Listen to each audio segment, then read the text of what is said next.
Assalamualaikum warahmatullahi wabarakatuh. Perkenalkan, nama saya Triwahyuni Salsabila Siregar dengan NIM PO 722012117778 dari kelas 2B Keperawatan, Prodi D3 Keperawatan Poltekkes Kemenkes Tanjung Pinang. Saya membuat video ini tentang perawat sebagai penyuluh gizi untuk memenuhi tugas individu mata kuliah Gizi Diet dengan dosen pengajar Ibu Zulia Erda STP MSI. Baiklah, yang pertama mari kita ngulas sedikit tentang teori peran dan fungsi perawat agar kita bisa menghubungkan peran dan fungsi perawat tersebut dalam upaya membantu mengatasi masalah gizi yang ada pada pasien atau klien kita. Penyuluhan gizi ini penting untuk diketahui oleh perawat karena perawat sehari-hari selalu bersama pasien sehingga pasien selalu menanyakan perihal kesehatannya kepada perawat. Keperawatan ada ilmu dan kiat yang berkenaan dengan masalah-masalah fisik, psikologi, sosiologis, budaya, dan spiritual individu. Penerapan proses keperawatan mempunyai implikasi atau dampak terhadap profesi keperawatan dan pasien atau klien serta perawat itu sendiri. Secara profesional, proses keperawatan menyajikan suatu lingkup praktik keperawatan. Melalui 5 langkah, keperawatan secara terus-menerus mendefinisikan perannya kepada pasien dan proses keperawatan. Hal ini menunjukkan bahwa keperawatan tidak hanya melaksanakan rencana seperti yang telah diresepkan oleh dokter. Adapun peran perawat, menurut Ilmu Kesehatan tahun 1989, peran perawat terdiri dari 7. Yang pertama ada sebagai pemberi asuhan keperawatan, yang kedua sebagai advokat klien, yang ketiga sebagai edukator, yang keempat sebagai koordinator, yang kelima sebagai kolaborator, keenam sebagai konsultan, ketujuh sebagai pembahas. Baiklah, kita ulas sedikit tentang peran perawat ini. Yang pertama ada sebagai pemberi asuhan keperawatan. Peran ini dapat dilakukan perawat dengan memperhatikan keadaan kebutuhan dasar manusia yang dibutuhkan melalui pemberian pelayanan keperawatan. Yang kedua ada sebagai advokat. Peran ini dilakukan perawat dalam membantu klien dan keluarga dalam menginterpretasikan berbagai informasi dari pemberi pelayanan, khususnya dalam mengambil keputusan atas tindakan keperawatan. Yang ketiga adalah sebagai edukator. Peran ini dilakukan dengan membantu klien dengan meningkatkan tingkat pengetahuan kesehatan. Yang keempat ada sebagai koordinator, dilaksanakan dengan mengarahkan, merencanakan, serta mengorganisasikan pelayanan kesehatan. Yang kelima ada sebagai kolaborator, dilakukan karena perawat bekerja melalui tim kesehatan terdiri dari dokter, fisioterapi, perawat, serta kolaborasi dengan ahli gizi. Selanjutnya yang kedua ada fungsi dependen, merupakan fungsi perawat dalam melaksanakan kegiatannya atas pesan atau instruksi dari perawat lain sebagai tindakan pelimpahan tugas yang diberikan. Yang ketiga ada fungsi interdependen yang merupakan fungsi yang dilakukan dalam kelompok tim yang bersifat saling ketergantungan di antara tim satu dengan lainnya. Poin ketiga adalah penyuluhan kesehatan. Adalah kegiatan pendidikan yang dilakukan dengan cara menyebarkan pesan, menanamkan keyakinan, sehingga masyarakat tidak saja sadar dan mengerti, tetapi juga mau dan bisa melakukan suatu anjuran yang ada hubungannya dengan kesehatan. Penyuluhan kesehatan bisa juga merupakan gabungan berbagai kegiatan dan kesempatan yang berlandaskan prinsip-prinsip belajar untuk mencapai suatu keadaan di mana individu, keluarga, kelompok, atau masyarakat secara keseluruhan ingin hidup sehat.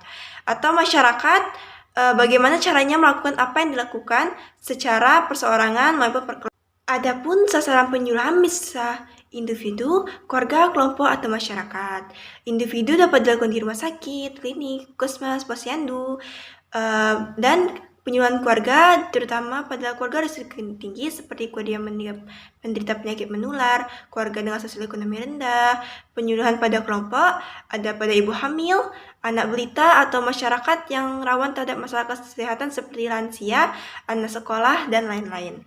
Hal-hal yang harus diperhatikan dalam penyuluhan gizi yaitu materi atau pesan yang disampaikan kepada sasaran hendaknya disesuaikan dengan kebutuhan kesehatan dari individu, keluarga, kelompok, dan masyarakat, sehingga materi yang disampaikan dapat dirasakan manfaatnya. Sebaiknya menggunakan bahasa yang mudah dimengerti dan tepat sasaran. Dalam penyampaian materi sebaiknya menggunakan metode atau media mempermudah pemahaman dan untuk menarik perhatian sasaran. Adapun ciri-ciri penyuluhan gizi, yang pertama, penyuluhan kesehatan perlu direncanakan dimulai dari penemuan data atau masalah yang dihadapi, penetapan tujuan, hingga evaluasi dan pengembangan. Yang kedua, suatu proses dalam suatu rangkaian kegiatan, satu kegiatan disusul dengan kegiatan lain, artinya lebih dari satu kegiatan. Yang ketiga, penyuluhan menggunakan kombinasi pengalaman belajar. Yang keempat, penyuluhan disampaikan kepada individu, kelompok, maupun massa. Yang kelima, tujuan penyuluhan adalah perubahan perilaku hidup sehat. Yang keenam, bila Anda ingin melakukan penyuluhan, baiknya Anda melakukan persiapan. Adapun langkah-langkah persiapan penyuluhan, yang pertama mengenai masalah, masyarakat, dan wilayah tentang perawat akan melaksanakan penyuluhan gizi.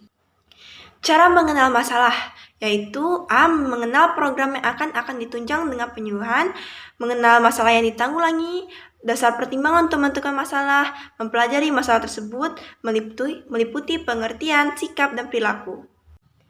Adapun media penyuluhan, yaitu media penyuluhan kesehatan adalah media yang digunakan untuk menyampaikan pesan kesehatan karena alat tersebut digunakan untuk mempermudah penerimaan pesan kesehatan bagi masyarakat yang dituju.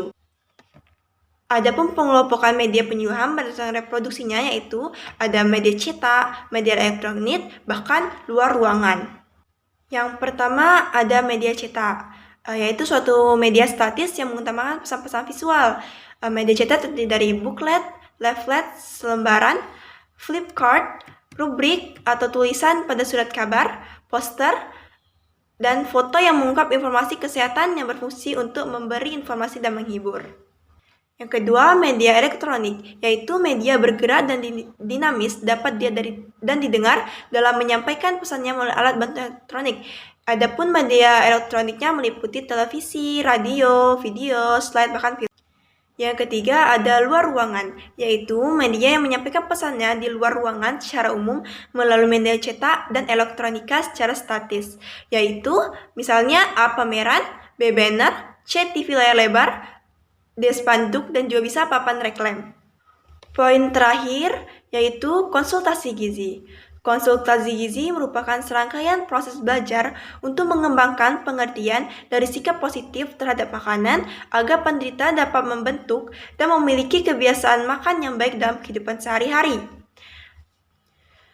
Konsultasi gizi merupakan suatu proses dalam membantu seseorang mengerti tentang keadaan dirinya, lingkungannya, dan hubungan dengan keluarganya dalam membangun kebiasaan yang baik termasuk makan sehingga menjadi sehat dan produktif. Konseling gizi adalah serangkaian kegiatan proses komunikasi dua arah untuk menanamkan dan meningkat pengertian, sikap, dan perilaku sehingga membantu pasien atau klien mengenali dan mengatasi masalah gizi melalui pengaturan makanan dan minuman, menolong individu dan keluarga memperoleh pengertian yang lebih baik tentang dirinya dan permasalahan yang dihadapi. Selanjutnya ada setelah konseling, diharapkan individu dan keluarga mampu mengambil serta memecahkan masalah terkait gizi ke arah kebiasaan hidup yang sehat. Konseling yang efektif adalah komunikasi dua arah antara klien dan konselor tentang segala sesuatu yang memungkinkan terjadinya perubahan perilaku makan klien. Baiklah, sekian video saya tentang peran perawat sebagai penyuluhan gizi. Bila ada kata dan kesalahan, mohon dimaafkan. Terima kasih, saya akhiri. Wassalamualaikum warahmatullahi wabarakatuh.